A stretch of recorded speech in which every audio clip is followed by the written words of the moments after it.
Well, hello and welcome back to Naming in the AI Age. I'm Ashley, and today we're going to be talking about how to properly use your trademark and why that can make all the difference in protecting your brand.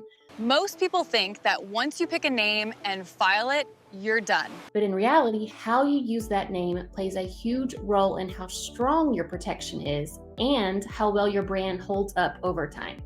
Let's start with the basics. How do you use a trademark correctly? Well, a trademark should always be used as an adjective, never as a noun or a verb. What does that even mean? It means the right way to use a brand name, like Nike, for example, is Nike shoes or Nike shirt, not I bought some Nikes. A lot of clients are tempted to use their brand names as verbs. While this can boost awareness and make the name catch on and feel a little more catchy, it also carries the risk of the trademark becoming generic. And once that happens, you lose valuable trademark protection. If a trademark name becomes generic, meaning used in everyday language as the common term for an action or product, you risk losing your trademark rights. For example, if people say, I'll FedEx this, the word FedEx now has become a synonym for ship, which weakens the trademark. To protect it, always use the mark as an adjective followed by a noun, such as please ship this package using FedEx shipping services. When you use your trademark as the product itself or as an action, you actually risk weakening it. The trademark starts to lose its role as a brand identifier and begins to sound like a generic term, and that's where problems can really creep in. The way you use your mark at launch is how people will learn to say it, write it, and spread it. If you start using your name as a verb or noun right out of the gate, that habit sticks, and it's very hard to undo.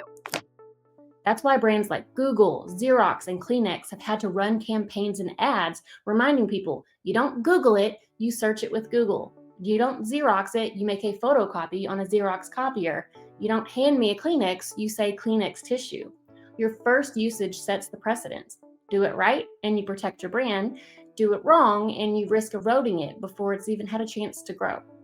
And that leads us into the bigger danger, genericide. Genericide happens when a trademark becomes the everyday word for the product itself. Once that happens, the mark can actually lose its legal protection. Some of the most famous examples are words we don't even think of as brands anymore. Escalator was once a trademark, but it became the generic name for moving stairs. Aspirin started out as a brand, but it became the generic word for pain relievers. Thermos, same story. And that's why big companies spend real money reminding us to use their marks correctly. They know if they don't, they could lose one of their most valuable assets. So what's the takeaway? If you want to protect your brand, always use your trademark properly as an adjective, not a noun or a verb. Remember that first use matters. It sets your legal priority and the habits your customers will follow. Guard against genericide. Because once your name becomes the generic word for something, you risk losing it. That's it for today's episode of Naming in the AI Age. I hope this helps you think more strategically about not just what to name your brand, but how you use it from the very start. Until next time, protect your ideas, protect your name, and keep naming boldly.